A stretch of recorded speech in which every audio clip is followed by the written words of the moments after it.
Stephen, welcome to the show. I feel this one's overdue. Thanks very much for having me on. I'm excited about this one. Yeah, and when I was thinking where to start, I heard you describe yourself on your own podcast as a property slut. What does that entail? Asset collector, property slut, yeah. I love all things property. Whether it be flipping property, buying it, holding it, getting the rental income from it, selling the deal onto someone else. Like, I just love everything about property and the asset class itself. So yeah, I think the fact I'm called a property slut is not because I've just got a buy-to-let portfolio or just done commercial or I've done a student block. It's like I will dabble into every strategy in property because I just enjoy the full industry theory of it. Yeah. When did that interest first start? Apparently, the first time I ever went abroad on a family holiday was 15. We went to Menorca and I got one of the disposable, Polaroid cameras that you get. And my mum actually just gave me the pictures from that, I think, like literally a couple of weeks ago. So it's funny you say this. And apparently, instead of taking pictures of women in bikinis that you'd expect a 15-year-old to do, I'm walking along the front of the Esplanade or or down by the pier, taking pictures of all these beautiful properties and like, oh, look at that house, look at that. So yeah, I think from a young age, for some strange reason. In terms of like the actual architecture you were interested in? Yeah, I think in a different life, or if I chose a different path, it probably would have been something in construction. Architecture probably would have been the right route. I don't know what it was. What about from like a financial perspective? Because clearly that's how people see you now. What seeds were planted that could possibly point to the guy that's gone on to sit in front of me now?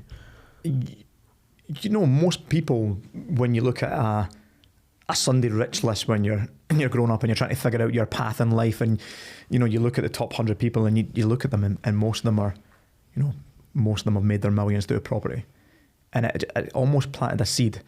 And if I think about any influences growing up, because no one in my family, no one in my extended family, friends, circle had property, had businesses, had any kind of success, had money. There was probably two friends that I can think of growing up, and their parents had property. And it was interesting that we say I'm a property slut and like to do anything. Is one of their dads had retired from the RAF and he flipped and developed properties and sold them on, nice big houses up by St Andrews and stuff, and at the time probably 700-800 grand. And I always thought that was quite fascinating. I'll look at the cash he's making from that. And another one of my friends at the time, her dad had came over from the Netherlands with a bit of cash, not a huge amount, but ended up buying these like £10,000 shithole flats in Glenrothes, 3-bed flats that were at the time, I think most of them had been knocked down, but they were like 11-12 grand. And they would rent for 350, 400 quid a month. And I'm thinking, fuck me, like, what a turn. Like, imagine having, he's got 10 of them, there's a few £1,000 a month in income just from that. So I suppose at that influential time growing up, 15, 16, 17, trying to figure out what the hell you want to do with the world, seeing these two guys that were involved in property that I thought were successful and had money, property was the route. So yeah, I was heavily focused on. With these two friends' dads, were you inquisitive of what they were up to? Yeah, absolutely. Yeah, I would go and I'd go and help out my friend Mike's dad on a building site and ask him, how much did you buy this for? What are you going to spend on it? And I always quite liked his attitude to life. Like, he used to always walk about. I think at the time I was 17, maybe, when I was helping him out in the building site. He had the Vauxhall Cavalier, and I had the Vauxhall Cavalier, like the exact same car, and like, he's maybe in his 50s, but he looked like a worker. He just looked like this tramp, like looked like an average guy in about in his rigger bits, just going to a site. But I mean, he was selling these properties for 800 grand, buying them for a couple hundred grand, buying houses out in Marbella, like he built himself an AC Cobra. He had wealth, but to look at him, you would just think he was like a 17-year-old schoolboy that had a Vauxhall Cavalier, and he looked like he was just a worker.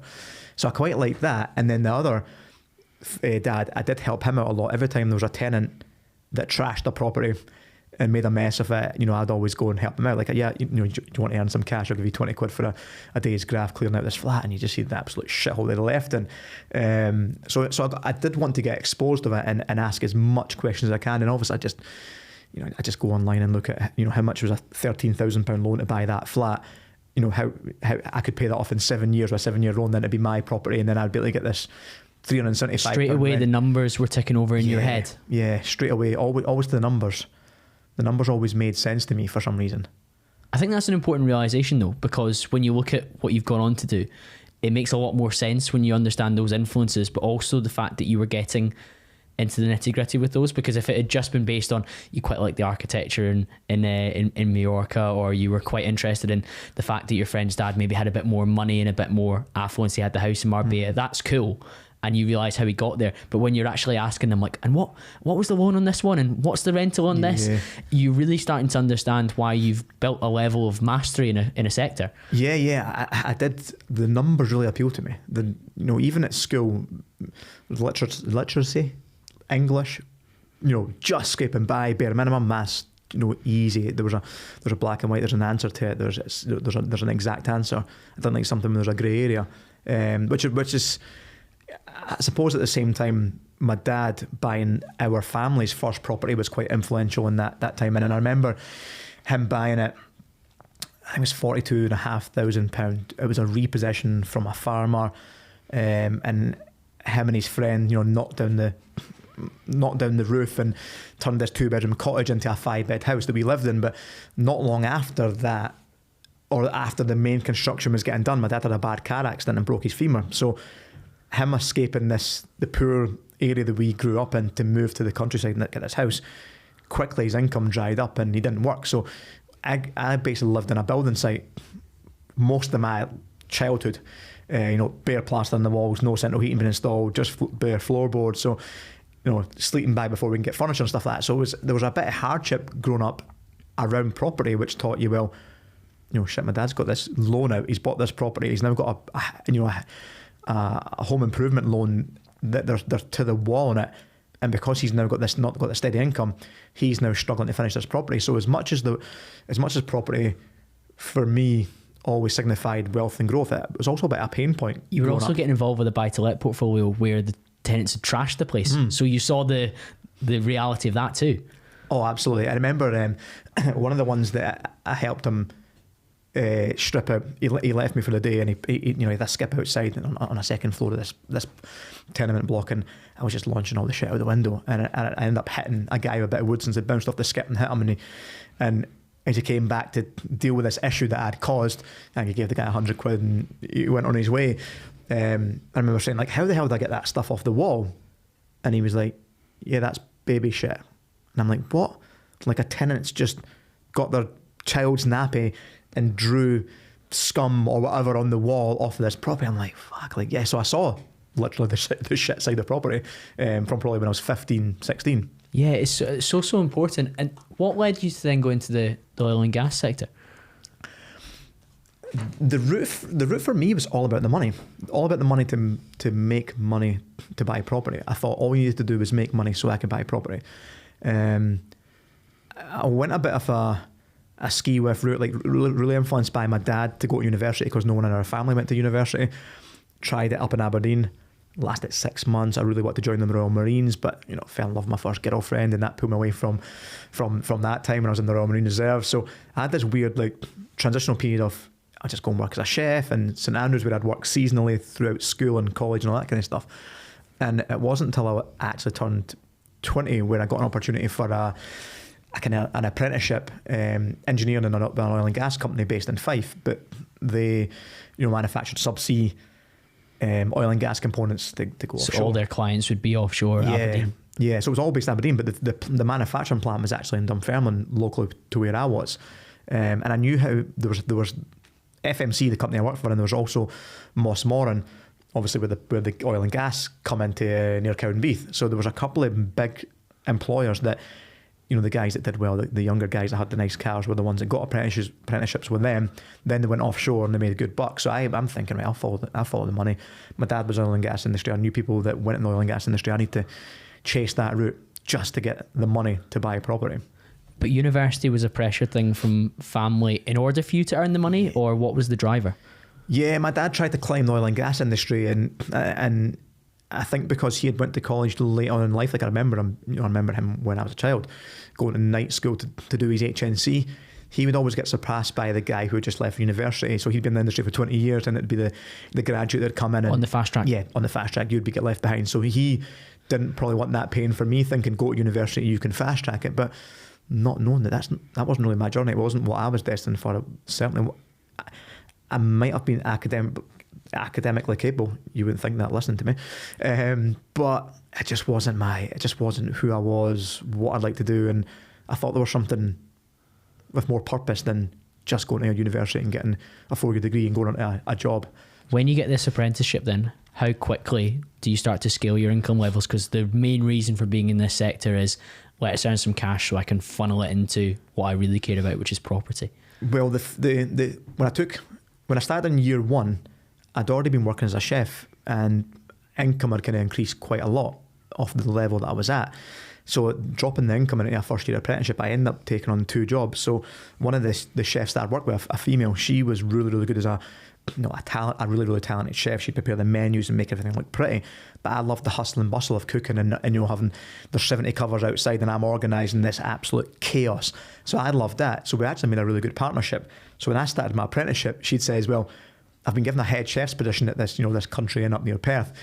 Can you share the job role with me? I've spoke to the owner and I'm like, I can't take a fucking job role. I'm just taking on a full-time apprenticeship. She says, no, we need you to do it at nights. You'll do the service. I'll prepare everything for you, the menus, everything will be prepped. Just you come in from your work, come up here, cook, do the hustle and bustle and do the weekend shifts. And so for the first year of my apprenticeship, to make sure I had was doing income or bringing in as much income as I could, I think I was doing 96, 97 hour working weeks, pretty much doing my full-time apprenticeship, going straight from there in Dunfermline right up to Perth and in the kitchen till 10, 11 o'clock at night. And the driver there financial purely?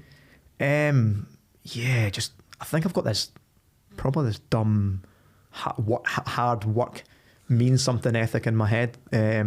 So yeah, there's that financial driver to make sure I had the income coming in. Wasn't quite property related quite yet. But the minute I could afford to get a property, I did, and that happened in my second year of my apprenticeship. That's fast though in the grand scheme of things. 21 years old. Yeah, I was only. I do remember the income. I was only on £4.36 an hour, and the gaffer, one of the gaffers who I was working with, he was an old school guy, and he hated the fact that the oil and gas industry was going so health and safety OTT and it was red tape. So we would do a little job and see a garden pocket. I was quite athletic and sporty. He's like, yeah, we need to get that cable over there. And I'm like, fuck, I'll climb up there. So I'd shimmy up this pillar, jump over on top of the crane or whatever it may be. And he'd like, do you know what? You can come in on a Saturday and work with me. Because we can get these jobs done when no one's around on a Saturday when, there's not as many people working. So he kind of guaranteed me one Saturday, minimum 8-hour shift. If I did 12-hour shift, I'd go to double time, overtime every week. So the minute I added that up, I was like, I can afford a mortgage. And that was it. The minute I knew I could afford that extra few hundred quid a month, I was like, I'm getting on the property ladder. So yeah, went for it the minute I could. Was this one to live in? It was one to live in, yeah. It was a 1-bed flat in Inverkeithing, just off the Forth Road Bridge. Interestingly enough, when I think back on it, how all this shapes you and the journey that it takes you on, I negotiate a 5% discount, which to me right now, just doing this for so many years now, is like, this is fucking ridiculous. But the 5% discount at that time, when I spoke to a mortgage broker and I was looking at the mortgages and how the lending was done, because obviously there was quite a lot of irresponsible lending at that time, that translated into, well, do I need a deposit? If I've negotiated 5% discount on it, surely that's my 5% discount on the mortgage. So I end up getting the first property with 100% mortgage, which has always been my theme. I've always found a creative way of financing a property deal with none of my own money.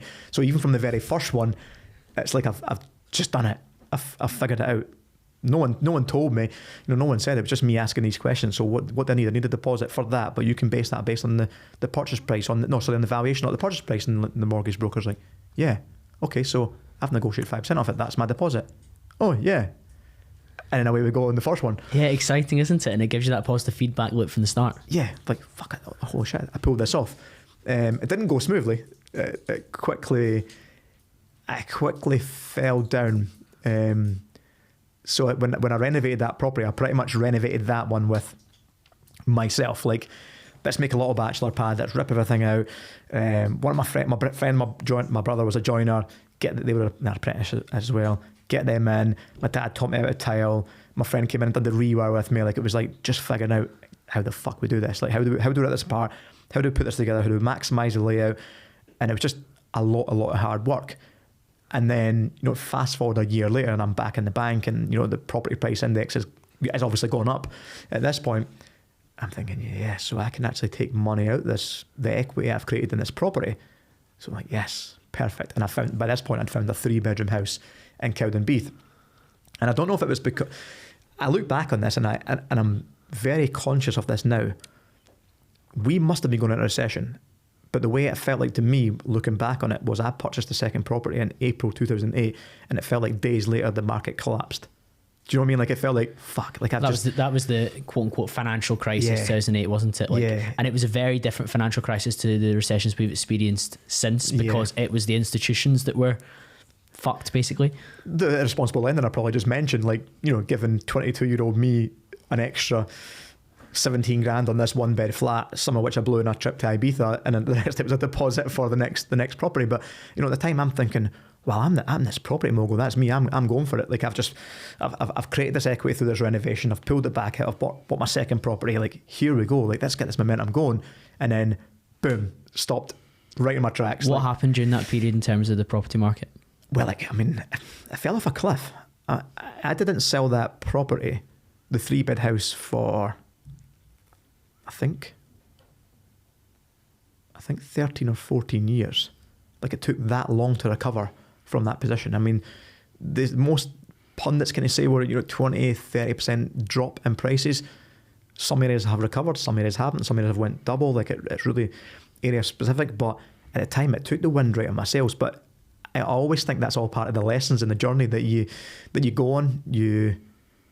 If I didn't do that then, could have went even deeper, then fucked it. But now, from an early point in my career, I suppose I was very much aware that property prices can go up and they can go down, whereas everyone's in this, or most people that start out in this bubble that, yeah, property prices just keep going up. Yeah, they do, but there's also market trends that do come down as well.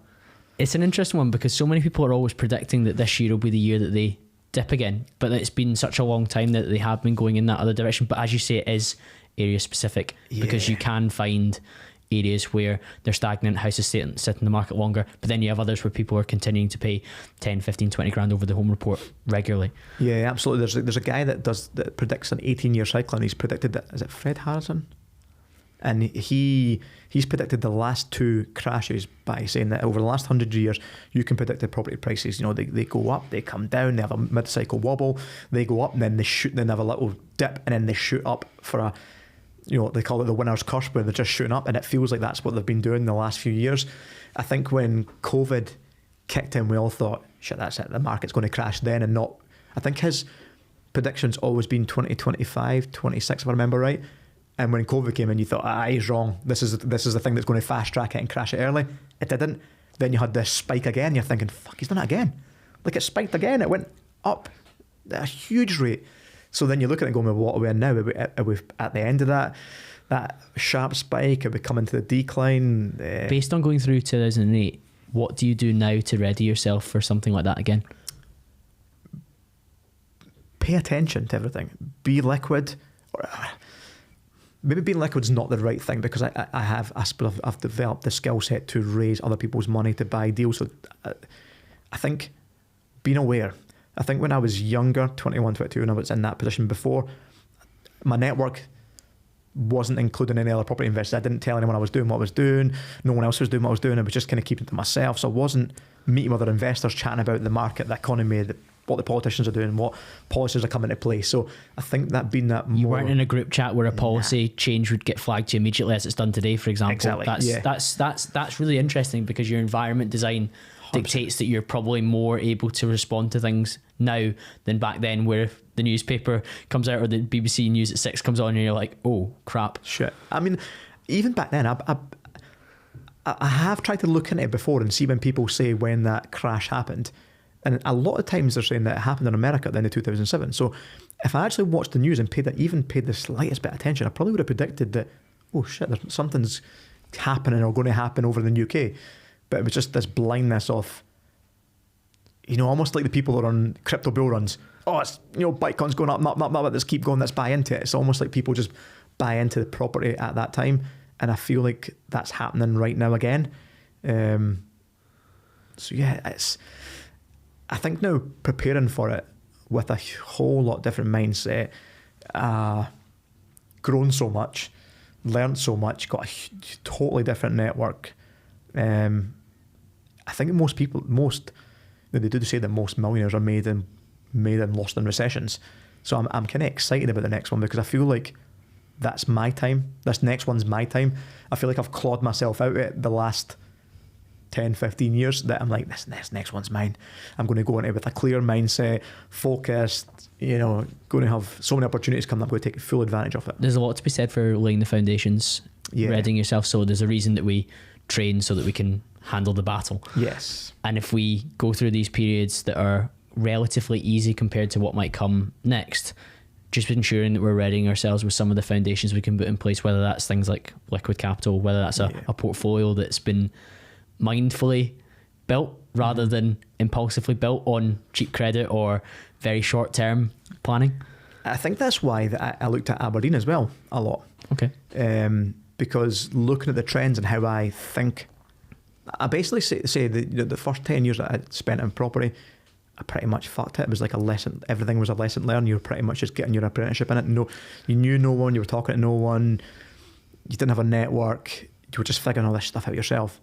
So when I first became aware, I suppose when I first became aware that the difference in Aberdeen market was probably going up to work in Aberdeen around the 2008, 2009, and hearing doom and gloom and, property prices will never be the same, the market's crashed, the economy is crashed, and all this kind of shit. And then you go up to Aberdeen and all you see is Ferraris and Lamborghinis. No, it wasn't quite that, but you know what I mean? Like, you just saw... There was still real wealth up there. Huge wealth. Like, it was abundantly clear that the city was buoyant, and it felt different. And I thought, what the hell is this all about? And then someone had pointed out to me back then that, Aberdeen doesn't follow the same trend as the rest of the UK. They follow the oil and gas price. So I always pay attention to that concept. And then when I started seeing properties appear on the auction sites in 2016, when I left the oil and gas industry, it started to kind of spark my interest, thinking, let's have a look at this, because I've never saw property on auction sites in Aberdeen. It was always a very, very buoyant city. Then all of a sudden you've got an abundance of properties coming on, and it was clear that the economy had drastically changed in Aberdeen with the collapse of the oil price. Went from $110 a barrel to 20, I think. So then, the losses of jobs, the knock-on effect on the economy meant that the property market wasn't buoyant in Aberdeen. And then we've got stuff getting repossessed, a huge supply to the marketplace and nowhere near enough demand. There's a lesson in there. There's like microclimates, and you need to be aware of all of them. Absolutely. Depending on where your portfolio is, of course, then you should be more interested in one than the other. But quite often the trends start to map themselves out depending where you look. I did a workshop, last week, and someone says to me, "Why Aberdeen?" And I just says, "Look, I'll bring it up on the screen on the laptop for you. Like, just it's on the projector here. Look at this." And I just clicked on this, and our portfolio manager was sitting in the audience. Says, "What's the postcode for Urquhart Road in Aberdeen?" It's a street just off King Street near the university city centre. Pulls up the postcode, and I just click on it, and most of these are just granite tenement blocks, the whole way up the street. Boring as fuck looking, but they're just usually 6 one-bed flats in all these blocks, and you can see pure comparable. So you click on the first one that comes up, boom, shows the records, and it just goes back to 2021, 2001, 2002 prices, and it's like 34 grand, 35 grand.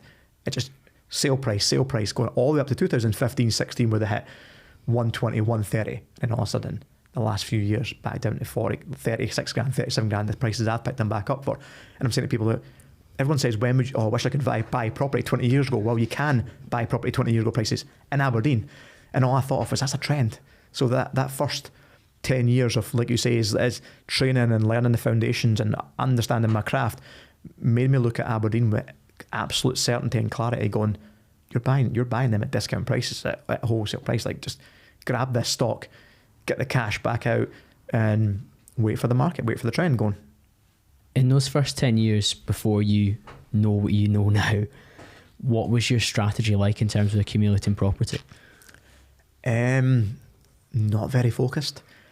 I suppose the first ones I did at the back of the recession was I started to notice opportunities. I started to notice the repossessions coming up in the market, only because I just bought that 3-bed house in Cowdenbeath. I overpaid for it, I paid an inflated over the market value price, and because I'd studied that 3-bed ex-local authority property, and so in depth. When I saw these properties now coming up at repossession or you know, a little bit distressed sale, I was like, shit, they're good properties. So I started buying them in my wife's name before we were married at the time, and they were kind of classed as our place of residence. She would move into them, I'd renovate them, do them up, sell them on. Nice. So you were flipping. Just flipping. But this is when I say I've completely fucked it, because when I bought 2006 to 2008, they're the ones I should have just flipped and sold, because you were in this upward trend. And then when you look at the stuff that I picked up in 2009 to 12, 13, like that stuff's doubled and tripled in price right now, but I sold them all for a 14 grand profit. It's like a quick win you took rather than the delayed gratification of sitting on an asset. That's fascinating, because at the time you'd be elated. Yeah. 14k, great, on top of your basic that you were making in oil and gas. It'd be great to see that happening regularly throughout the year. Yeah, but it was almost that, fuck this, how do I build up my capital? How do I get my own pot together? Right, then I'll flip properties. Like I'll buy that one. You know, and I call my wife out on this all the time. I remember putting the first property flip in her name in 2009 or 10, a repossession, and obviously I had to put in her name. Didn't have the deposit money, so I put in her credit card. No, I was going to put in my credit card name. And 2 days before settlement date, solicitor phones, how are you paying the deposit? It's getting paid by this card, and obviously the card's my name, not her name. We're not a married name at the time. She said, oh, you can't do that. You can't put in someone else's name. So she's like, oh, fucking hell. She's had a credit card with, I think she was maybe 18 or 19 at the time. She had a credit card with like 100, 200 quid limit on it. Can I get this limit upped to what, 7 or 8 grand, just to get this deposit together on the credit card? Now she was shitting herself. She was like, you just got me in from no debt. I didn't even have a car loan. Like, she was the one that bought her little car outright and stuff like that. Didn't want a £200 a month payment. She was so sensible with money. And all of a sudden I've got her into a mortgage and this credit card. And she's, her exact words at the time is, and she fucking denies this to this day, is, if it was that easy, everyone would be doing it. And I'm like, no, because the doom and gloom of that environment at the time was, property's fucked, the market's collapsed, this is a dangerous game, why would anyone want to get into property? And it was such a negative place to be in. It's funny you mentioned crypto earlier, because the last 2 years I've been accumulating when people were telling you that Bitcoin was a piece of shit. Mm-hmm. And now the number of messages I get asking me about Bitcoin when it's close to its new all-time high, and I'm thinking, it's so funny, the psychology where you want to talk to me about an asset that's already had a lot of its percentage gains. In the same way, nobody wanted to talk to you about property in 2009 after the crash, because they were scarred by what had come before. But that was the time where, if you had your time again, you'd be accumulating these properties and probably still have some of them now. Oh, I would 100% have kept them. And this is why I say this with quite honesty.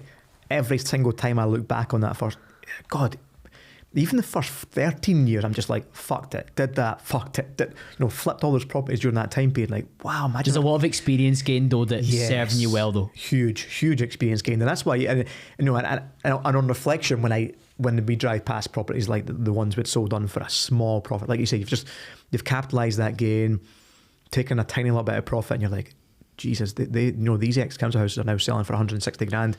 We picked it up for 58 grand. Like, it's just like, fuck, like they were good assets.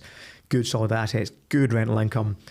God, the loan to value would be so good right now. But at the time, my wife reminds me, at the time, you couldn't, because I had a credit card to pay off, or I was building that pot, I was building that experience, I was learning my craft. So yeah, I look at it from that foundation of just training for that purpose. Whereas the guys similar age to me that started out in property at that time, they just accumulated those assets, and their portfolio was fantastic because of that growth period. It's just the strategy they took. Exactly, yeah. And that's what excites me so much about Aberdeen, because there's a doom and gloom. There's investors like I was, and like people were back in 2009, 10. There's people up in Aberdeen that are involved in property that are so scarred by their surroundings, by everyone just, I think there was stuff in the news and stuff about, like, people just handing in keys for thousands and thousands of Audis that they had to go and hire fields nearby to dump all these cars on, like it was bad, like everyone's losing jobs. And so they're scarred by the emotional naysayers and doom and gloom around them. Best property investors that know how to work out the numbers. And I'm looking at it going, but these are just assets. If you're buying these assets at a price that ticks the boxes for your criteria, and and your end values where you need it to be, and your rental income's the way it's be, take the emotion completely out of this asset class. Like cryptocurrency, if you want to buy the asset, buy it and keep buying it, buy it continuously and just hold it. and you'll win long term. But I think, you know, everyone wants this you know, the quick riches. But in property, do you know, I'm not going to see the gains in Aberdeen for another 10 years. But you're willing to play that game? Yeah, absolutely, yeah. That's really important. This is where the growth is. And this is what I'm so excited about, this next recession downturn, because I feel like I can take full advantage of it. I spoke to a guy on the Scottish Property Podcast a couple of months ago, and he spoke about it from probably a different position that we're in. He's probably 20 years older than us, that he's looking at going, there's no point in me. You know, he's got a portfolio that's unencumbered. It's not a huge portfolio, but it's unencumbered, and he's sitting there going, I can take advantage of this next recession. I've learned my lessons, I've grown, I've got all this knowledge, and I'm liquid and all this stuff. But he's like, when will I see the benefits in the next recession? And I was like, yeah, you're fucking right. If you buy now in your late 50s, by the time you see the benefits, you'll be well into your 70s. Like, do you really need it? No. Whereas based on age, you need to take a different approach. One of the most popular financial episodes I've done is with Andrew Craig, who wrote How to Own the World. And Andrew has a rule, 100 minus your age, and whatever your age is, you take away from 100, and whatever is left is the percentage of risky assets that you're willing to put into versus non-risky assets. So like maybe like defensive assets would be like very, very basic stocks and shares, some bonds, and then riskier stuff would be crypto. It would be a property during a downturn. It would be something that's a bit more of a flyer, maybe an individual stock that you got a tip from somebody on that you fancy. And having that understanding of time frame, because when you're younger, there's much more time to make up, and you're probably going to go through a market where at the moment, if somebody bought crypto or they bought something in Aberdeen, the next few years are going to be really good for them, just based on the fact that they timed the market well, not through any expertise in particular, or they managed to shut the emotion out. Whereas if you're an older person like that gentleman you had on your podcast, he has to get this right, and he can't afford to take risk with that, because going from, let's say, £1 million net worth and there's a dip, that's really going to hurt when it comes to him retiring or leaving things to his offspring. No, that's a good way of looking at it. Actually, it's quite a good concept. I think it's timing it as well. And I was asked recently on an event, you know, what's the end goal and when's enough? And I found that very interesting. Like the same conversation I had with that gentleman as well. Like, do you need any more? If you have 20 properties unencumbered and you're bringing in a decent income, and you've only got 1 or 2 kids, do you need any more? Like, do you know what I mean? Like, I've got a shitload more assets, but I've got a high loan to value on it, and I need to pay down the debt. He's not. He's sitting in this position where he's unencumbered. So, like, do you need any more? Probably not. So having that... That's a personality thing then. Yeah, definitely, yeah. What drives you? Because, again, another recent guest, Adam Rossi, American guy, sold a tech firm that he built in like the late 90s, early 2000s for like 100 million. Him and his wife walked away, sold it on. They got bored of it, got sick of it, didn't enjoy the work anymore. And he's like, I fear this concept, and I wrote this down. It's called Every Day is Saturday syndrome. Right. The last thing you want when you exit from something that you've spent blood, sweat, tears building is for every day to be Saturday, because the fall off it's such a different lifestyle, and it's not fulfilling, it's not motivating. He's not just going to go and play golf every day, because all his mates are working Monday to Friday, or they're doing something. So every day is Saturday. And he was like, it's a curse, not a blessing. And some people don't realize that. So when you're talking about when will enough be enough, maybe never. That's a really interesting concept. One of the things that the objections I get asked all the time, if you're so successful in property, why are you still buying more? Why are you still doing these workshops? Why are you still doing this and the next thing? I'm like, because I love it. Does Elton John get to the top of his singing career and go, oh, do you know what, I'm in my 40s or 50s, I'm going to jack it? No, he's still touring it, he's 77. Or does Arnold Schwarzenegger, you know, get to the pinnacle of his bodybuilding career or his movie career and go, no, he goes, no, I pivot, I'm going to go and do something else, and I'm going to get to the pinnacle of that. And the way I described it was, because it was the guy that works for me full time, he says to me, he says, you've killed my fucking dream. He said, I want to work for you because I want to learn how to build a property portfolio. I'm going to add value to your company. We're going to work together over a long period of time. So now I get 20 properties, that's going to give me my financial freedom and all this kind of shit. And then I'm going to set my feet up, and I'm like, no, you're not. Because the type of person that's going to acquire 20 assets with none of their own money, that takes a level of skill, it takes a level of hustle, worth ethic. It takes a type of person to do that they're not going to just reach there and go, that's me done. They're going to go, what's next? Like, and I'm having this weird year this year. I've reached my goals, I'm resetting, but it's only because I always said over the dark periods and the real struggles, I said, when I hit 40, I'm retiring. I'm jacking it. And I'm 40 this year. there's no fucking way I'm retiring. There's no danger. But it's how you're wired as well. And yeah. like, I think humans are progressive beings. Like Tony Robbins has a quote, progress is happiness. Yes. And it largely is. And I do think though, if somebody has success in one arena, so say the guy that works for you gets his 20 properties and he creates financial freedom, he could go and explore other areas, but not retire. Yes. And not put his feet up. I think that's a fallacy. I think he's very unlikely to want to down to, you might have like a month, 2 months where you just go on holidays, you go and travel, you go and explore things, but then you'll get back and you'll be like, okay, I want to work on something. What's next? I need to work on something, because otherwise what's the point? Yeah. If you're not growing, you're dying, aren't you? If you're not progressively moving on and trying to develop a new skill set, develop yourself, then what is the point? Like, technically I jacked my career at 32 offshore, and that was my financial freedom from property, or right, fuck it, I'm going all in this.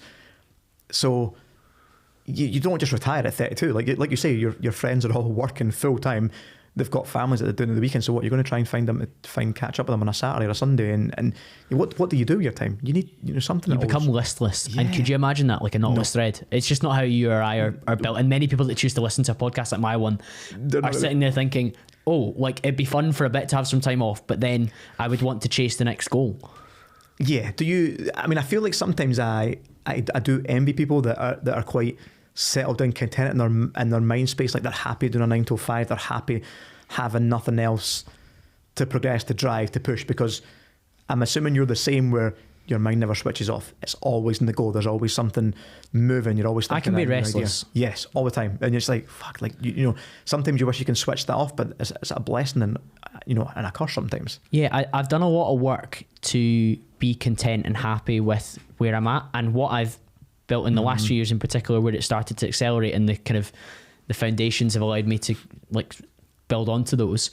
That feels great, and I'm a very I've got a very high level of happiness and contentment, but I'm not ever fully satisfied, and I do want to keep working for more, and I find myself filling time with work. Although one of the guests that had a pretty profound effect on me was Nia Rial, who's a expert in productivity. He wrote a book called Indistractable, and he was talking about time boxing your calendar, which I do, but also time boxing in like rest. So for me, that is like golf, that is training, that's my walks, that's watching Rangers, it's not going to the cinema. I can't sit in the cinema really, but it's things like that are like planned in, and I feel like they're contributing to me being high energy in conversations like this. In terms of the sales calls that I did before I came in today, like I'm flying. Yeah. But it's because I trained at lunchtime. It's because I built in that I'm going to go to the golf range at 8 o'clock till night to 9 o'clock with a friend and socialise.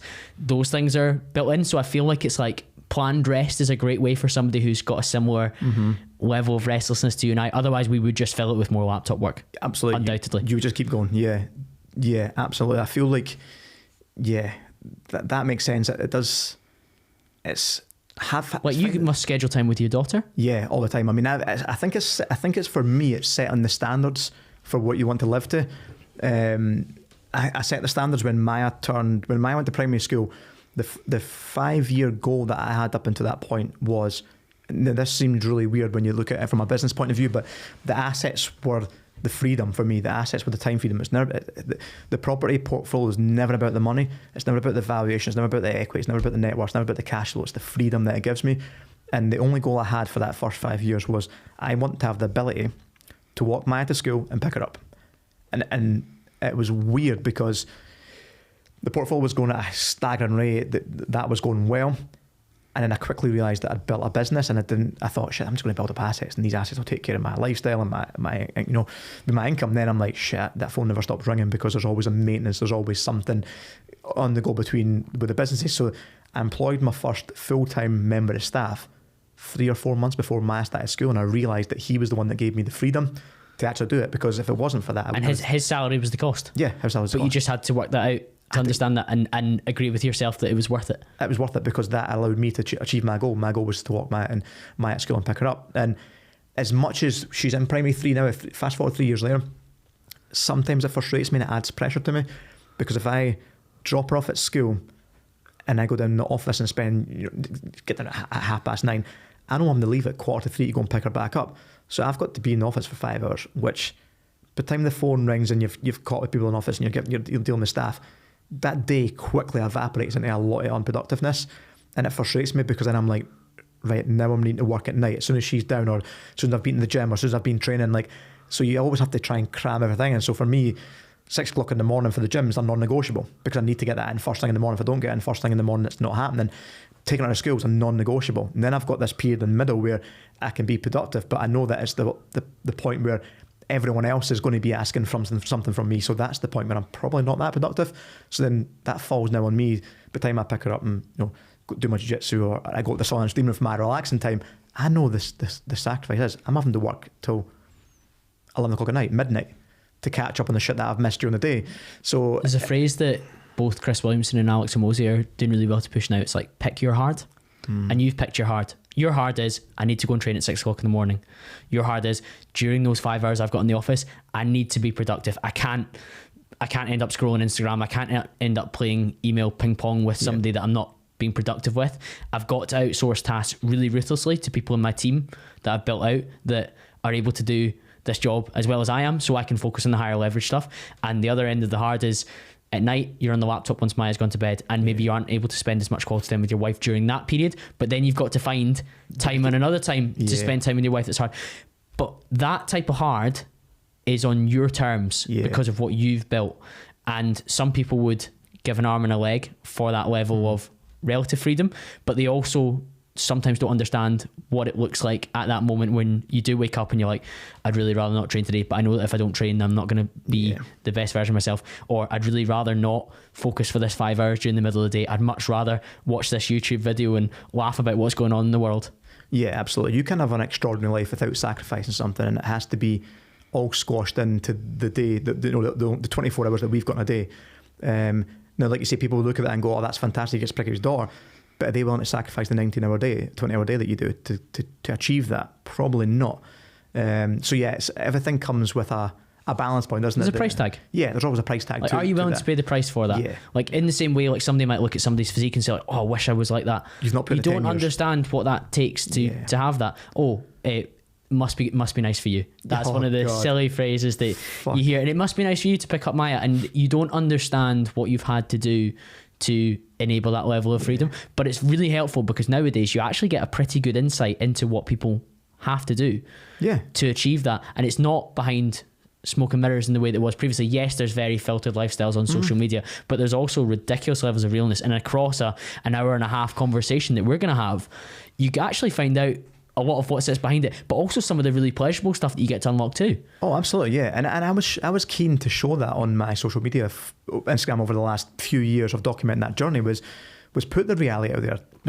Put on stories that I'm up in Aberdeen, and I'm driving for 4 hours, but I have to be on site, and I'm meeting this investor, and I'm checking this portfolio, and I'm doing this refurb, and couldn't get this solution, so I'm up here doing X, Y, and Z. So I documented that journey. I documented being on site. I documented the pain point. So like you say, it's easy to hide behind smoke and mirrors with a filtered lifestyle, but with things like stories, people can buy into the realism and see the sacrifice you have to make.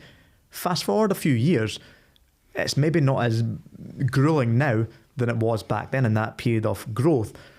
But like you say, people will still say, oh, that's nice for you. What do you mean it's nice for me? Like, you've never seen that sacrifice for it. We're talking about since 2006. Like, it's almost 18 years like that in a couple of months. Like, it's a long, long slog to achieve a level of success that, that most people would be happy with. It's a long time. It's not an overnight success, is it? No, it's not. There's foundations that need to be built, and things need to go your way as well. What had to go your way to enable you to leave oil and gas and go full time into property? Maya. We got married in 2012, and we quickly came to the realization that we weren't going to fall pregnant naturally.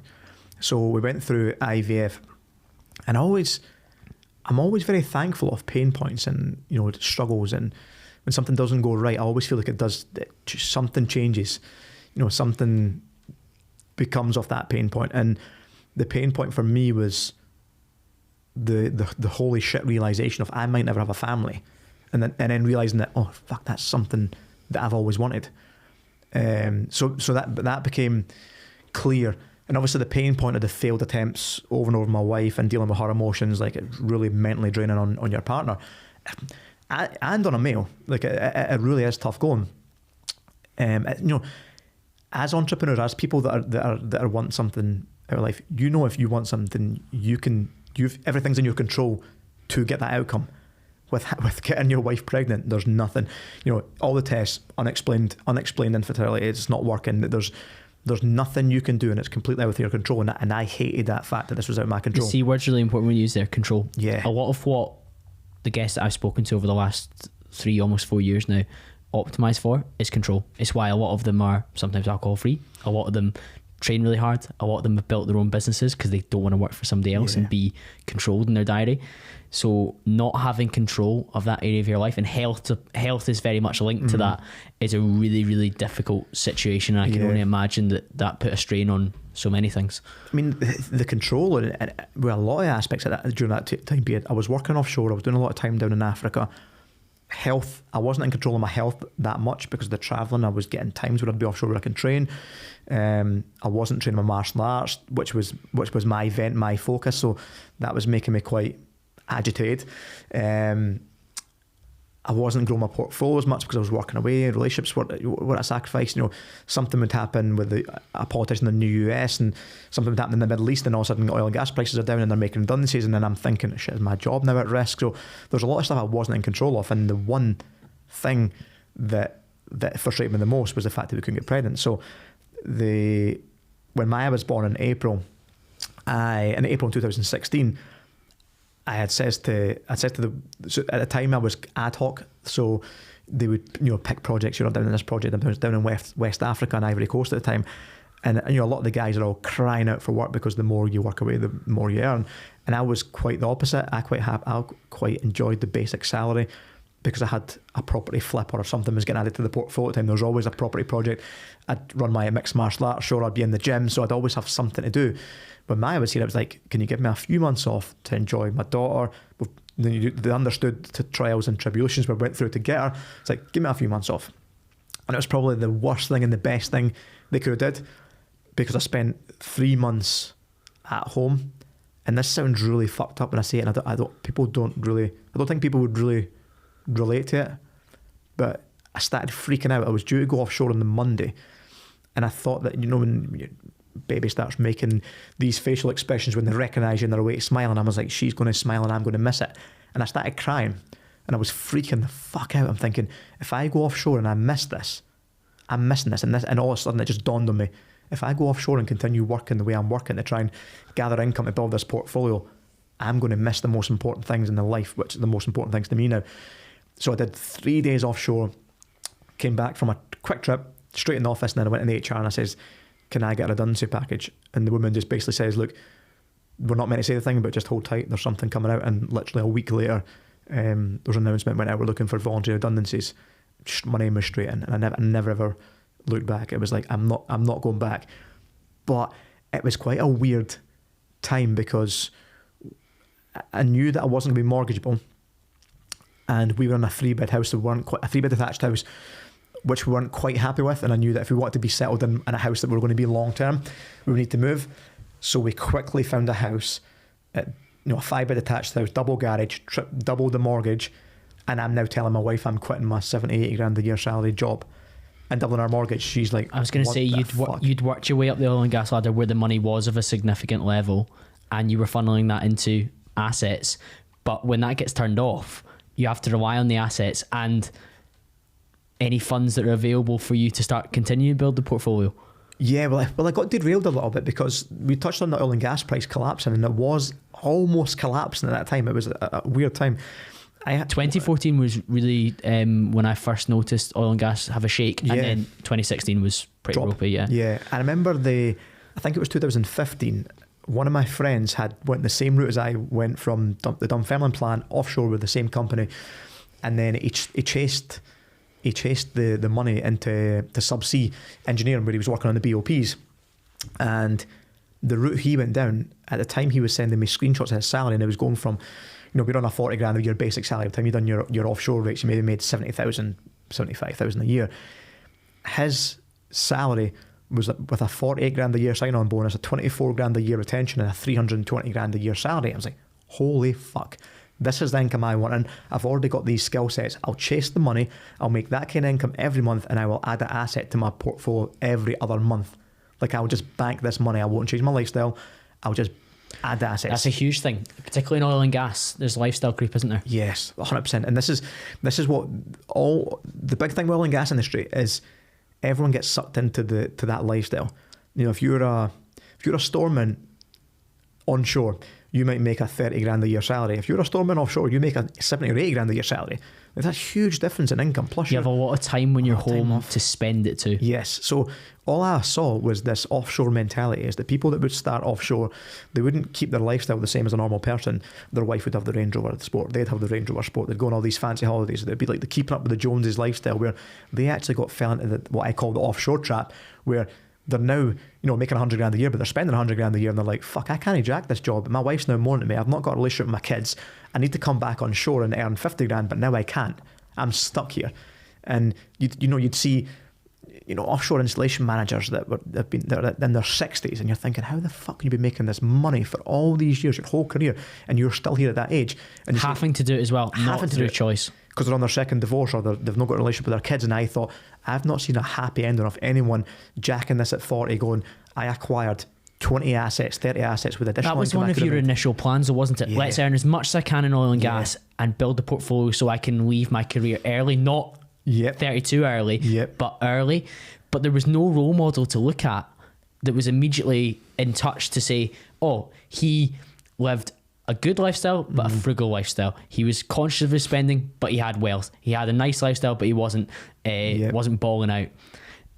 And then he retired early because he had a big portfolio of HMOs or buy-to-lets or whatever he had, right?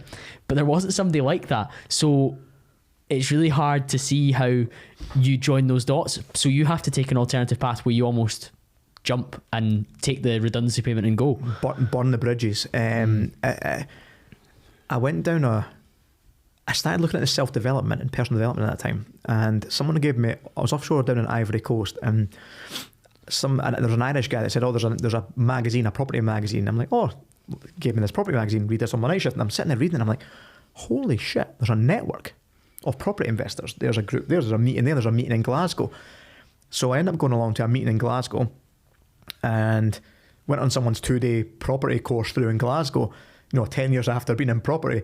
But it opened my eyes up to the world of self-development, personal development. It opened my eyes up to the endless possibilities that could be once you knew how to raise private finance. You didn't need your own money. I didn't need to be going offshore and chasing the cash, then go and buy my own assets with my own money. I can use other people's money by buying them right, the way I actually knew how to do it. I knew how to add the value. I knew how to do it. You had so much experience that somebody investing with you and giving you their money to get a fixed return or whatever the setup was made a lot more sense. And those 10 years when you were like maybe fussing earlier about the mistakes you made and some of the things that fell off, that 10 years was vital when it came to you perhaps working with more individuals to say, happy to support you on this flip, here's 30 grand. Absolutely, 100%. So I went on a property training course for 2 days, and the guy I met on that course was my first business partner. And there was a few guys in the course that were experienced, and they shown it with the conversations we had in the room, or showing an example on the board. Questions you were asking. And there was like, oh, here's a property in Glasgow, check this one out. Is this a deal or not a deal based on your experience? And I'm like, yes, a deal. Why? Because I just viewed a property yesterday. Then you get asked up, go and show me the example. So I'd then say, I viewed this property for this price. I would spend X amount on it. Here's all my costs and associated with the project. And then all I seen was eyes light up. And then next coffee break, they're all come up to me and speaking to me. Do you need money for that? You want a joint venture partner? I'm like, what the fuck? Like, you guys are offering me money to do this. And it opened my eyes up to the fact that you don't need your own money. You were in the right room now. I was in the right room. I was around the right people. I was around the right people that wanted to better themselves. But then I realised that I have a skill set. Like you said, I've developed this over the last 10 years. Okay, in my eyes, I've fucked it. Or, I've got a small portfolio of maybe 10 or 11 properties. I've flipped a lot of properties. I've got this experience. I've built up this track record. Now I can leverage this track record and people will invest into me to go. And it was a huge eye opener. It was a huge pivotal moment. All around the same time Maya was born, and just that few months was so yeah, so influential to my journey. It just rocketed from there. Yeah, we spoke about your strategy being flips early on, but one of the things that I've understood from getting to know you and consuming your content and the Scottish Property Podcast as well, you haven't been wedded to just one strategy, because you have guys online. So a couple of years ago now, I interviewed Tej Talks, and he was massive on buy, refurbish, refinance. Yeah. Although we kept joking there was other R's in there. I'm sure there's somewhere in they're joking that for the property sector. But some guys are known for like, oh, that's the buy to let guy, that's the HMO guy, that's the service accommodation guy, that's the flips guy. You've really done so many different strategies across the time. Why is that? I just feel like one strategy doesn't fit all. Like if you want to create a bit of financial freedom and a bit of recurring income, not one size fits that. Do you know what I mean? I don't see the buy-to-lets. For me now starting off, maybe the buy-to-lets would be, let's build up a buy-to-let portfolio. I'm going to cash flow 300 quid from each property. I'm going to get 20. That's going to give me £6,000 a month. That's going to allow me to quit my job. Brilliant. But, you know, in that meantime, you need something to place your income. Is that sourcing properties on, or is it doing a flip and, you know, and I suppose what can I generate to feed the machine, I suppose? Yeah, and you know, if I'd be adding properties to the portfolio, something might go wrong in the renovation. You might miss an extra cost and leave. Oh, I've left £4,000, £5,000 in that deal. If you scale that up to the 100 properties I've bought over the last few years, you're like, shit, that's hundreds of thousands of pounds that I need to come up with myself. That's where capital's generated from flips. You know, so you could buy and keep 3 properties, leave £5,000 in each deal, flip a property for 30 grand and go, there's my 15 grand I've left in that deal, and I've got 15 grand in my hand. So I think mixing up the strategies is so important for scale. It's not like one size fits all. And also I think that buy-to-lets doesn't give you the lifestyle I would want. So buy-to-lets can give you a frugal lifestyle. You're very much conscious of the cash flow and the money coming in and the maintenance that's going out and the management of the portfolio and the unexpected costs that you need to make sure you're factoring in. Whereas you go and, you know, carry out a property flip and make 60 or 70 grand, that's the stuff that, you know, I can go and spend money and go and buy a car. I want to enjoy a car, I'm going to go and spend money on that. Whereas how many properties do you need to buy before you know, £200 or £300 a month cash flow before you can actually buy the car that you want? It's a long game. So I feel like mixing and matching the property strategies is a key to success. Yeah, I think it's an important message, because when you consider that you've walked that walk and that you've built a lifestyle based on that, it makes sense that you're able to say, oh, well, if you do want to create enough wealth to start building that buy-to-let portfolio, you can probably need to make X amount off this flip, but then your strategy pivots to what you truly want your strategy to be. Yeah, and I suppose it's all about what your goals are in property. Like, you know, you've heard guys in the podcast that have done property and it's been mainly sourcing and it's been the fancy cars from a young age. Property sourcing will give you that quick income and you can make a shitload of money on it, but you've not got the asset bank, and the asset bank is giving you this long-term wealth, because when you're building up the asset bank, the profit that you're not capitalising on, you're just locking it up in equity. So yes, your net worth's grown and your equity is grown, but you can't take a brick out your equity and go and spend it at the shop. So you also need cash. You need your sourcing money. You need your flip money that you can actually go and spend and go on the nice holidays you want or buy the nice car you like. So I think it's so important to mix and match the strategies in property. And there is so many options. And I remember my wife saying that to me at the time when I quit offshore. She says, you're going to be bored because you like a challenge. You like something new. So if you went through, you know, I'm probably at that stage now with like buy-to-lets and flips. I'm just like, do you know what, I'm a bit fucking bored with it. So I knew it would come. But the way I looked at property is, and it's so open. I call it multifaceted. Yes, it is. Yes, if you build a buy-to-let portfolio and then you go, fuck, I want to go and try HMOs. You go and try HMOs. There's so many different things to learn on HMOs. Then you go, oh, do you know what? I'll try a part hotel, or I'll try a service accommodation unit. Let's go into that strategy. And then you go, oh fuck, there's a hotel that's been shut down. Let's go and buy and manage a hotel, or a care home, or a nursery. These are all just property strategies. Whether you're renting the property by the night, or you're renting it by the month, or you're renting it by the whatever. It's all just an asset collection. Do you know what I mean? So I find that... At what point in your asset collection did you enable yourself to lean into your own material desires? For example, the Porsche.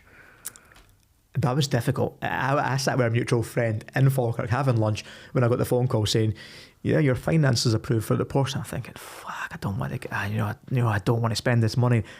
But I just added like literally thousands of pounds a month cash flow to the portfolio within months, and I didn't ever take a reward. It was like, I'm not taking a reward. And I always thought when I hit 40, I'll reward myself with, you know, I'll delay that gratification as long as I possibly can, and then I'll get the Porsche. And it, you know, it was a couple of years ago I got in out, and I just thought, do you know what? Fuck it. Like, I'm going to have to reward myself, or what is the point? What is the point? You're not living, you're not really enjoying life. You're living frugally, building up all the assets, working hard without seeing any sacrifice. I think you can burn out quite easily with that. Was there like a percentage calculation you had to do to okay it with yourself? I justified it to myself in many different ways. I could have done it from the cash flow point of view, but the portfolio was already cash flowing more than enough. And I tried to convince myself the marketing strategy of it, the fact that I'm now selling workshops to help people, build their portfolio and show them they can do it with none of their own money. If I've got this nice 911 here, people look at it and go, oh, he knows what he's doing, because people. It's part of a lifestyle business. Yeah, people put success on the materialistic things that people have. So yeah, I was trying to convince myself on that, but then I suppose if I did, then I would have just went for a McLaren or a Lamborghini or something flashy. I didn't go for a silver 911 that's like the most underrated fucking supercar you could probably get.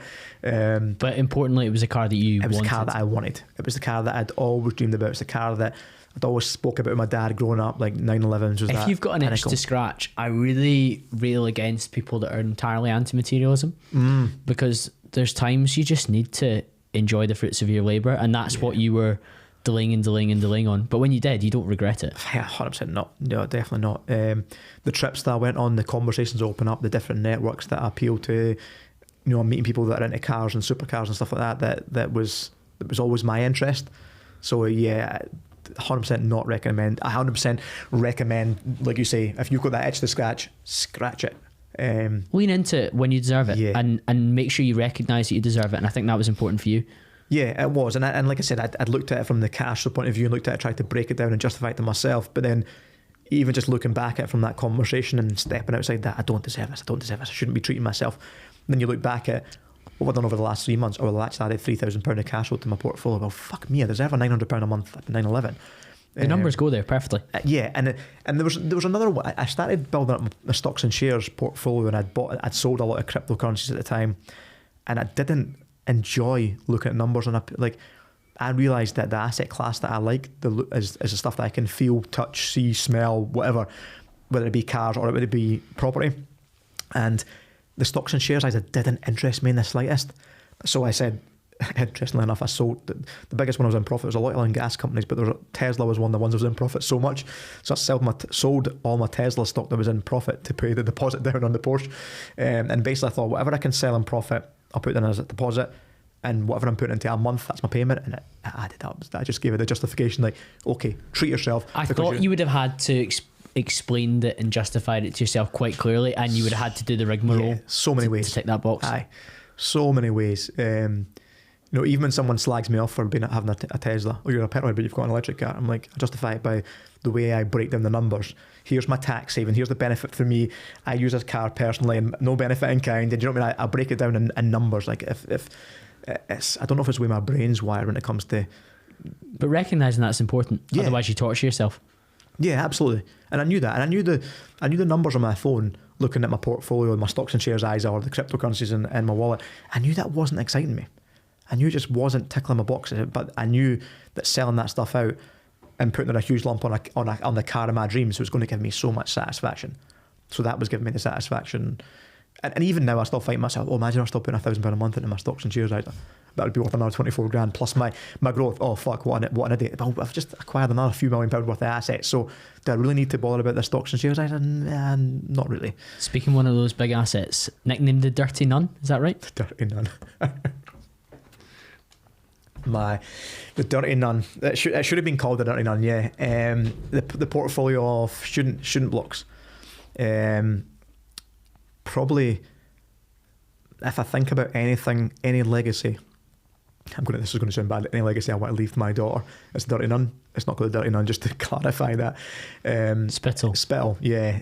Casa Maya, as it's known in my family. I saw and negotiated the purchase price of a student block with 7 student flats inside it, so it was 27 bedrooms, and it was a huge undertaking as well, because I had to raise the finance quite sneakily, bank finance, private investor finance, plus a big project to turn it around in a short period of time. And it was a comfort zone stretch at the time because of the scale of the project, and to get over it and to go through the challenges that threw at me was good. It grew me, but when I look at that now, that asset is the one that if I think about leaving any legacy to my daughter, it's that building. The building brings in 14 grand a month. There's a 6 grand a month mortgage that it's paying off for the next 20 years. That will be paid down and given to her. What will that income be producing in 20 years' time when she gets handed? I don't know. But it's a 130-year-old building inside old Aberdeen. So I kind of went away from the oil and gas up and down. And I thought, well, the University of Aberdeen's been there. I think it's the 4th oldest university in the world. It's got a great reputation. Yeah, it's been there for like 400 years. I don't even know the history. It's been there for hundreds of years. That's going nowhere. So inside old Aberdeen next to the university is this building. So the location's great. Renovated to a high standard to make sure it's a good standard of student accommodation, and trying to prove the concept that the stuff that I did with the residential portfolio for the last 5 or 6 years by lifting the standard of rental accommodation in Aberdeen to this huge standard where people can live in quality properties, maximise the value, maximise the rental income. I just thought, can I do this with the student accommodation? And it was a risk because of the borrowing against it, but I got there in the end. Yeah, it's fascinating to see you go into that sector, and Bryce asked me a few questions about it when you were doing that as well, because that's a sector that I know really, really well, one from an insurance perspective, but then more recently from a furniture perspective. And student accommodation was Brexit proof, it was C19 proof, and it's going to be strong and resilient to whatever comes next as well, because the UK, touch wood, remains having a number of excellent institutions that have a great reputation internationally, and like it or loathe it, the school system is still driving students to go into further education. That's how it's set up. Like, schools are targeted on, can you get 50% of your school leavers to go into FE or higher education? So guess what? The university places are still going to be there, so they're still going to need beds to sleep on. Absolutely. When you go there. So from my perspective, my side of the day job, like, we're continually growing because that sector's continually growing and it's continually refurbing. And you saw with the standard that you put into that space, the demand will increase based on the quality of what you produce, particularly with international students as well. It's really, really high. Yeah, and you hit the nail on the head as well. Like, the private rental sector in Scotland gets quite a bit of a beating from the government, and there's a lot of tax going on it. But the student sector, rather than renting the building out per room and charging a room rate with bills included and trying to figure out the electricity and the gas and all that kind of costs, I did it on normal PRTs, like the private rental tenancy agreements that Scotland's based on. And so what I did was I got 4 students so each property's a 4-bed flat, got 4 students to sign one PRT for each one, but because they can't afford the affordability, they have to get a guarantor from their parents. So now I've got on each tenancy on every flat in that block, I've got eight people on the tenancy agreement. So I'm looking at it going, this is bulletproof. And like you're saying, in terms of income, in terms of guaranteed the rent, there's not going to be any crappy tenants that are not going to pay the rent or trash the flat, because if one does it, the other ones are liable. If not, the parents are all liable for it. So I'm looking at the strategy going, there's a huge demand for it. I finished my 6-month bridging loan to purchase it was finished up for the 1st of June or just a few days after, and I filled the building in the 1st of June, even though the university didn't start until September. That's the quirky part of the market. The students move into their halls in first year in September to start the course. They start looking for their new accommodation for the next year in like the January, February. It's insane. In some cities earlier, like some of my clients in Liverpool, Manchester, let their houses for September 2025, like ages ago.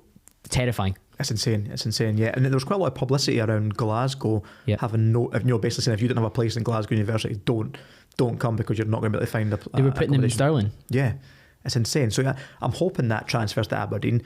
The standard of the accommodation certainly helped the demand for it. So it filled very, very quickly, and touch wood, it's remained there over the first year. So that was a great asset to the portfolio, and it was a slight diversification again on the portfolio away from different strategy again. Yeah, absolutely. It was away from that different here's the residential portfolio, here's the residential portfolio in Aberdeen, right, fuck it, let's go and twist into a student market in Aberdeen. And because the opportunity was there, with the city still been recovering, the opportunity was there to get the asset at a cheap price. And the lending's always tricky for Aberdeen. The lending always tricky in general for Scotland, because if you've got a pool of 20 banks that will lend to you on the property, you go, okay, as soon as you come to Scotland, you've only got 10. As soon as you go to Aberdeen, you've only got 3. soon as you go HMOs, you've only got one. It's like you try and limit the amount of red flags when you're buying a building to see how much lending options you've got. But this building, like, it was fucking literally landing on one. And I was like, there's no way I'm taking an £800,000 bridging loan out to buy this property without having a security of who's backing me at the back end of it. Because it just made, all this, every property strategy you go into, you do so much due diligence, it's almost like a calculated risk. Like, when people ask me, oh, you must be quite a risk taker, I was like, absolutely not. Like, I'll, sleepless nights doing due diligence until it's coming out my ears, until I'm so comfortable about the numbers, the end value, what I'll rent for. Like, I won't take someone's answer for it. I'll dig so much deeper than just, oh, Colin, how much will that rent for? Like, I'll ask, 20 people. So by the time I go to find the property, secure it, get the price, I'm so confident in what the exit's going to be. With that one, that was a lending that was giving me the sleepless nights. I was like, can I exit this? Can I exit the finance on the back end of this?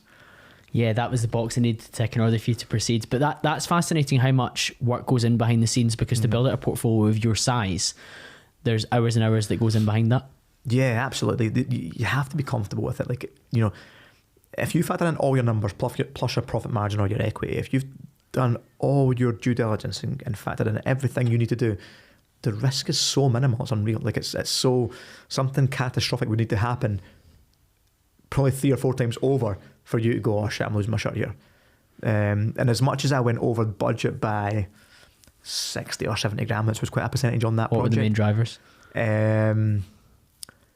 Choice. Known fine that this asset was sitting in my portfolio for the next 30, 40 years, that I might as well do the rewire now. I might as well renew the fire alarm system. I might as well put in click vinyl flooring rather than just laminate.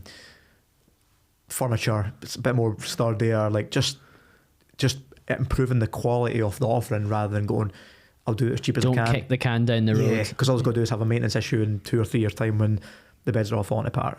So yeah, there was a lot to do with that. There's a lot to do with the scale of the project that I hadn't taken on before previously. I'd done a couple, a few on the one go. I'd done a multiple where I've converted them into a couple or 2 or 3 at a time, but not quite the scale of this. So there was definitely, how would you get materials to the site? How would you get waste off? Like, there was a lot of things like that wasn't quite factored in. But huge amounts of lessons learned. It's exciting, and I think that probably helps you again from like the education piece with things like This Is Wealth, where you've done yet another strategy and you've kind of had your hands dirty in it. Yeah, absolutely. Yeah. I think for me, that's the only way to learn. Someone can tell me until you're blue in the face. Like, you buy a property below market value, you add a renovation, you refinance it, the new value, you can tell me that until the cows come home. I'm not going to listen. The minute I do it and go through every single process of it, then I'm going to go, I understand this. I get this. I don't know if that's that lack of academic ability in me that maybe couldn't stick out university to do the full 4 years, that I'm more a practical sense, or I have to do it, see it, feel it, touch it, so I understand it to go, yeah, I know this. So yeah, I'm much the same as that. I don't like to talk about strategies in property unless I've done it. And the amount of times that you'd go on the podcast and people would ask about HMOs, or you'd interview someone down in England and they would be like, oh yeah, we, it's quite an HMO strategy down here. And I don't really understand it too much. Right, let's dive in. And I suppose my portfolio was at a different stage when I went to look for an HMO. Like Bryce has just bought, he's went and bought one. I did go and look at one flat. I was like, I'll just look for one and I'll add it to the portfolio, and I'll cut my teeth quite small. Then I was like, well, what the fuck? I've already got all this experience. I know what I'm doing. I know how to raise finance. I know how to do the project management. I know how to. I can do this. So when I saw this building, as much as it was that comfort zone stretcher on scale, it was a bit of go bigger. Stop playing it small. You don't need to think small. You can think a little bit bigger. Yeah, and I like how it's very clear in your mind and your family's mind that this is a legacy to leave for Maya, because regardless of what happens with the rest of the portfolio, and I'm sure you're going to have really strong plans for that, that can sit there as an asset that will serve her really, really well. Yeah, absolutely. It was key for me to bring up Maya as well during the Christmas period, because I pretty much missed, I think I took Christmas Day off and Boxing Day that year when I was renovating that property, because there was guys that wanted to be on site, there was guys that were happy to push on and take a few days off. So I'll be there with you. I'll lead from the front. I'll be on site with you guys and make sure I'm managing that project as much as I can. So because I was so absent during that period, I made sure that I brought her up and showed her around it in each stage, and kind of, the running joke. I mean, it took me a year and a half to get over the line before first getting the offer accepted. So it was a running joke from her since she was probably 5 or 6, like, you know, I'm buying a castle for you. It's called Casa Maya, and it looks like a castle. Like the building looks like that. It's that up on the hill with the, you know, the turret and stuff and the stained glass window. Like, it's beautiful. So, you know, it's always been Casa Maya, and it's it's just knowing the family. If I can, you know, get that project, get that property, you know, with no mortgage in it, and get into the trust, that'll be the legacy that will get left to her. Yeah, amazing. We've discussed a little bit of this already, but what would success look like for you over the next 10 years? Freedom, and the ability to do what you want to do, like that freedom to take up any opportunity you want, grow in any way you want, without the restrictions of finance. Because I believe that people are restricted by their finances. People are restricted by what income's coming every month. But like, you know what, I can't take that job here, or I can't take that opportunity there because it's a pay cut, or my expenses couldn't afford me to do that. I feel or like somebody's reliant on them. Yes, I feel like to me that's what happiness for me looks like, is the opportunity to go, do you know what, I've got that financial freedom. If someone brings me an opportunity in a different country or whatever it looks like, whatever it may be, I have that freedom to think about it from will this serve me? Will this be a bigger purpose for me? Will it serve my soul? Will I be happy doing it? Will I get fulfillment from it? Okay, not will it make me money? Will I, do you know what I mean? I think rather than look at the financial benefits or constraints of it, I'd better just look at it from this, will it suit me? Opening up abundance as much as possible. Yes, aye. Living life on your terms and in an abundance, whatever makes you happy, do it. How close are you to that? Pretty good, but then I feel quite restricted with my being at school.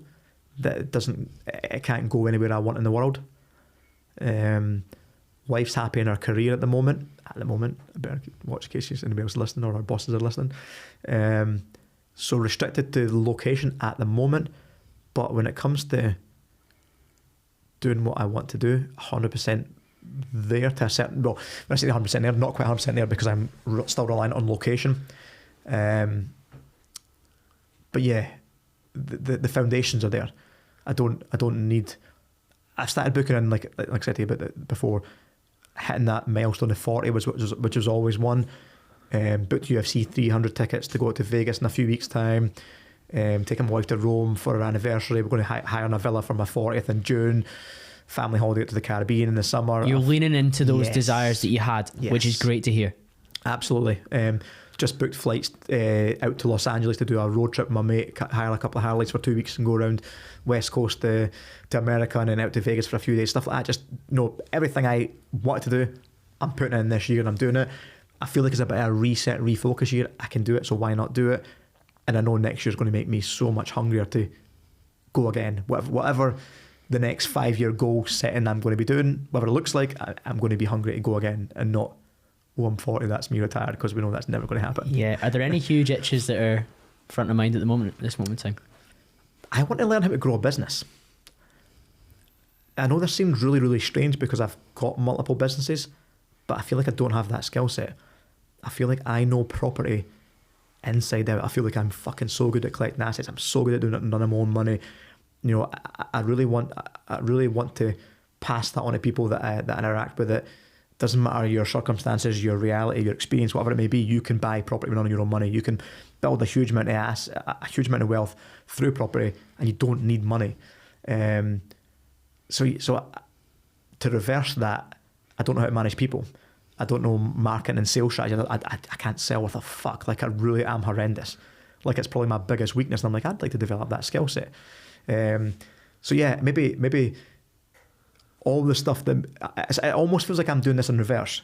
You know, most people would grow a business. They'd grow a fantastic business. They'd make multi-millions pounds. They'd sell out. Then they would go and invest in a property portfolio, and that give them the financial freedom. It continues to pay them. Yeah. Whereas I've done it I think the hard way, where it's like, right, I want all these assets. I want this financial freedom. How do I do it without having the money? Oh fuck, I need to learn a skill set on how to acquire the assets for a phenomenal price. I need to be able to raise the finance. I need to be able to add the value. I need to understand my marketplace, mix my strategies. But I know that, and now it's like, oh shit, now I need a business. Now I want to. You have built a business in training and education though now. Yes, but I've not scaled it. Okay, it's still reliant on me. So I'm not so good with the marketing and sales processes. So I'd like to learn these. I'd like to learn a new skill set. Well, your funnel's your podcast. Yes, and even doing which things like that. which I think is so underrated. People don't realize Yeah. how much of a connection. Like the people that listen to me every week, like they're my army. They're like my people that support me and push me to do what I do. And the people that listen to you and Nick, of course they want to join your community and understand more. And that was something that came up in a solo Q&A recently. Oh, would you run like a meetup? And I was like, is there demand for that? And then the number of messages I got was like genuinely notable, like high double figures. And I was like, that's like bizarre. I had no idea. I think the first step would be something like a Telegram or a Discord or something like that, where people can speak to each other that are other CamBro listeners. But you having that podcast, like, it makes total sense that you have like, that's your marketing, but you almost don't feel like you're marketing. No, absolutely not. It's I think the key to keep to that growth is that continuing progress is always growing. Like, I listen to your podcast and you're talking about your podcast course. I was like, brilliant. I'm gonna get that, because you're going to come up with something on analysing guests and coming up with questions that I'm going to like, oh, I learned that. So I always think that if you're opening your mind up to growing and not just stalling, that you've almost got that never-ending ceiling. And I look at the skill sets that I've developed and they tie into property, they tie into the assets, but they don't tie into business. Whether it be management, whether it be, I think I'm good at marketing when it comes to the social media and the personal branding, but I'm not good at funnels and automation and AI, and the sales is completely the weakness. So it's like, oh, let me learn that, because that's transferable skills I can put in other businesses. Can I transfer that skill set into my martial arts business and then scale that one up? So I'm quite excited. You've got options there, you really do. Yeah, I'm excited about that. I find that's quite exciting. It's not whether the portfolio continues to grow or not. I don't know. If you free up bandwidth from doing that, you're just going to assign it to something else. So it might as well be something that you're passionate about. Absolutely, yeah. And don't get me wrong, because someone asked me this a few days ago, saying, no, you're not buying right now because you're focusing on growing the community and growing other businesses. And I'm getting off the short-term debt and getting on a long-term strategies, looking at the paying it and looking at the business we've built too quickly, that we've almost created a beast with the portfolio that we underestimated. So I'm almost backtracking that and cleaning up this year. But then they said, would you buy any more? And I'm just saying, yeah, the right deals. Like, I get a buzz from it. If I know that there's a property on the market for £1 million or 100 grand, and I know I can try and get it for 60 grand or 50 grand, like, that's what excites me, to find the creative way of how I can negotiate that, and then how I can finance that. Like, I'll like putting all the pieces of the puzzle together to go, I made that. It's a great level of self-awareness, and I think that's what's going to lead to you continuing to pursue a life on your terms and with a little bit more freedom than ever before, while still enjoying some of these different areas, but pushing forward and forward and forward. And I knew I was going to enjoy today. Hope you've enjoyed yourself too, Stephen. Yeah, love the chat. And I'm sure the listeners will want to continue the conversation with you. Where should they head towards? Instagram's probably the best place. Stephen Clark Property. Used to post up stories there, just showcasing the journey and the life and what's happening. I don't hold back a lot of the time. So yeah, that'll be linked in the show notes. Thank you, Stephen, and thank you to the listener. I'll be back to speak to you all again very, very soon.